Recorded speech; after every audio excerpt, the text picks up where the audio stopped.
Hello everyone. Uttarakhand की पूर्वी परीक्षाओं में पूछे गए कुछ क्वेश्चंस और आंसर की सीरीज़ को आगे बढ़ाते हुए चलिए शुरुआत करते हैं आज के पहले क्वेश्चन के साथ। कुमाऊं मंडल विकास निगम की स्थापना हुई थी वर्ष 1976 में, 1980 में, 1992 में या फिर उपरोक्त में से कोई भी नहीं। तो इसका सही जवाब है वर्ष 1976 में। अब इससे रिलेटेड कुछ और जो हैं दो एडिशनल क्वेश्चंस हैं जो पूछे जा सकते हैं, तो याद रखिएगा। पर्वतीय विकास निगम की स्थापना कब हुई थी? तो ये हुई थी 30 मार्च 1971 को। इसी का दूसरा प्रश्न इस प्रकार है कि गढ़वाल मंडल विकास निगम द्वारा औली जो कि जोशीमठ में है स्नो स्कीइंग केंद्र की स्थापना कब हुई थी? तो याद रखिएगा ये हुई थी 1986 में। चलिए देखते हैं आज का दूसरा प्रश्न। बंधुआ मजदूरी प्रणाली कानून कब पारित हुआ? 1972 में, 1976 में, 1974 में या फिर उपरोक्त में से कोई भी नहीं। तो इसका सही जवाब है 1976 में। इस अधिनियम के जरिए बंधुआ मजदूर गुलामी से मुक्त हुए थे, साथ ही साथ उनके कर्ज की भी समाप्ति हुई थी। यह गुलामी की प्रथा को कानून द्वारा एक दंडनीय अपराध घोषित कर दिया गया था। इस अधिनियम को संबंधित राज्य सरकारों द्वारा क्रियान्वित किया जा रहा है। आज का तीसरा प्रश्न। तिलाड़ी कांड का संबंध है वन अधिकारियों से, वन संरक्षण से, वन व्यापार से या फिर वन्य जीवों के संरक्षण से? तो इसका सही जवाब है वन अधिकारियों से। बात करें तिलाड़ी कांड की तो 30 मई 1930 को टिहरी रियासत के अधिकारियों ने तिलाड़ी के मैदान में अपने हक को लेकर पंचायत कर रहे सैकड़ों ग्रामीणों पर गोलियां चला दी थी। गोलियों से बचने के लिए कुछ ग्रामीण भागकर यमुना नदी में बह गए थे। अब बात करें तिलाड़ी कांड की तो इसे गढ़वाल का जो है जलियांवाला बाग कांड के नाम से भी जाना जाता है। अगला प्रश्न। पांवटा के निकट भगानी नामक स्थल पर युद्धगढ़ नरेश फतेह शाह और निम्न में से इनके बीच हुआ था? मेदनी प्रकाश, रुद्र प्रकाश, गुरु गोविंद सिंह या फिर गुरु हरगोविंद? तो इसका सही जवाब है गुरु गोविंद सिंह। गुरु गोविंद सिंह जी सिखों के जो थे वो 10वें गुरु थे। उनका जन्म पटना साहिब में हुआ था। साल 1699 में गुरु गोविंद सिंह ने खालसा पंथ की स्थापना की थी। यह सिखों के इतिहास की सबसे जो है महत्वपूर्ण घटना मानी जाती है। गुरु गोविंद सिंह ने ही गुरु ग्रंथ साहिब को सिखों का गुरु घोषित किया था। चलिए देखते हैं अगला प्रश्न। अल्मोड़ा में डिबेटिंग क्लब की स्थापना हुई थी 1870 में, 1871 में, 1875 में या फिर उपरोक्त में से कोई भी नहीं। तो याद रखिएगा ये हुई थी 1870 में। राज्य का जो पहला सामाजिक संगठन था वो अल्मोड़ा डिबेटिंग क्लब था। इसकी स्थापना सन 1870 में की गई थी। इस क्लब के प्रथम अध्यक्ष श्री बुद्धि वल्लभ पंत जी थे, जिन्होंने अल्मोड़ा अखबार के संपादन का कार्य भी शुरू किया था। अगला प्रश्न। चैतू तथा माणूक नामक चित्रकार को किस राजा ने अपने दरबार में आश्रय दिया था? फतेह शाह, प्रीतम शाह, सुदर्शन शाह या फिर कीर्ति शाह? तो इसका सही जवाब है सुदर्शन शाह। अब बात करें सुदर्शन शाह की तो यह वो राजा है जिन्होंने नई टिहरी शहर की स्थापना की थी। उन्होंने 1824 से लेके 1859 तक राज्य पर अपना शासन किया।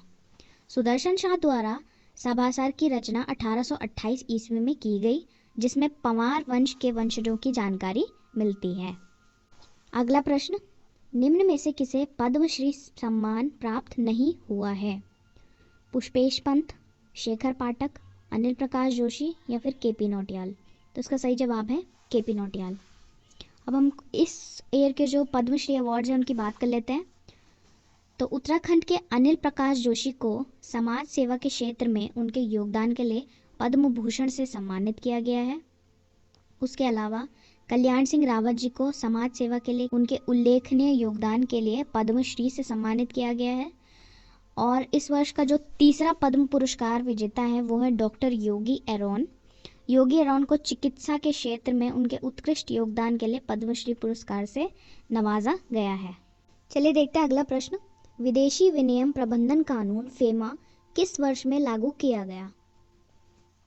1996 में, 1997 में, 1998 में या फिर 1999 में? तो इसका सही जवाब है 1999 में।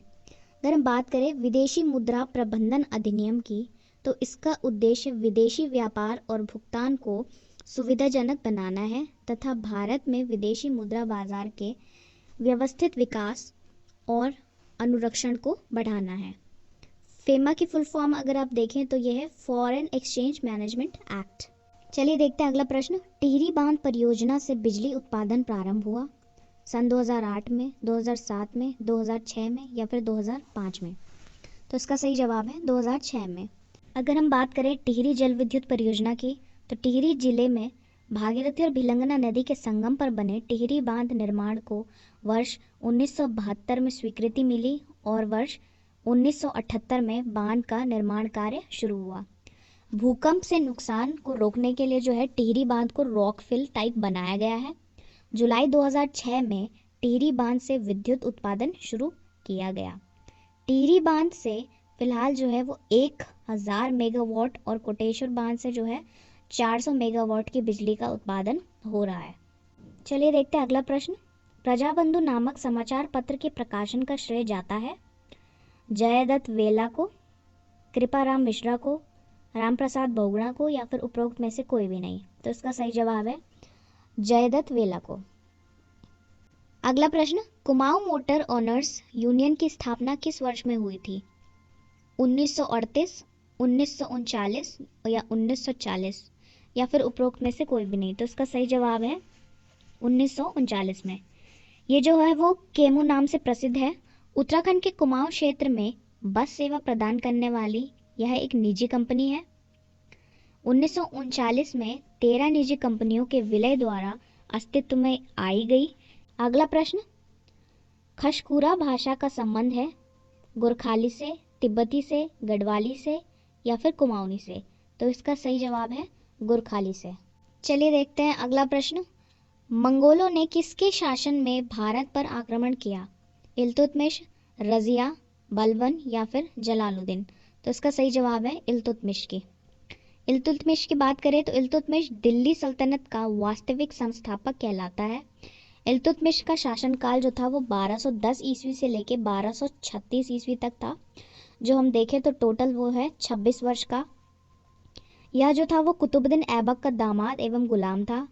दिल्ली का सुल्तान बनने से पहले जो थे इल्तुतमिश बदायूं का एक सूबेदार था। इल्तुतमिश दिल्ली सल्तनत का पहला शासक था जिसने दिल्ली को अपनी राजधानी बनाया था। इल्तुतमिश ने 40 अमीर सरदारों का एक दल तरकाने चहलगनी बनाया। चलिए देखते हैं अगला प्रश्न। किस वर्ष भारतीय सर्वेक्षण विभाग का मुख्यालय बंगाल से देहरादून स्थानांतरित किया गया? 1940, 1941, 1942 या फिर उपरोक्त में से कोई भी नहीं? तो इसका सही जवाब है 1942। भारतीय सर्वेक्षण विभाग की बात करें तो भारत सरकार का सबसे प्राचीन वैज्ञानिक विभाग है।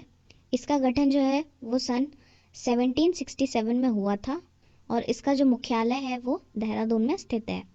चलिए देखते हैं आज का आखिरी प्रश्न। वराही देवी मंदिर उत्तराखंड में कहाँ स्थित है? डीडी हाट, देवीधुरा, दूनागिरी या फिर पिथौरागढ़? तो इसका सही जवाब है देवीधुरा। वहारा देवी जो मंदिर है वो उत्तराखंड राज्य के लोहाघाट नगर से 60 किलोमीटर की दूरी पर स्थित है, जिसे देवीधुरा के नाम से भी जाना जाता है। यह जो है वो समुद्र तल से लगभग 1850 मीटर और अगर हम फीट में बात करें तो 5000 फीट की ऊंचाई पर स्थित है। देवीधुरा में जो है वो 52 शक्तिपीठों में से एक माना जाता है। So that's all for today. अगर आपको वीडियो अच्छा लगा हो तो please do like, share and subscribe our YouTube channel. Thank you so much.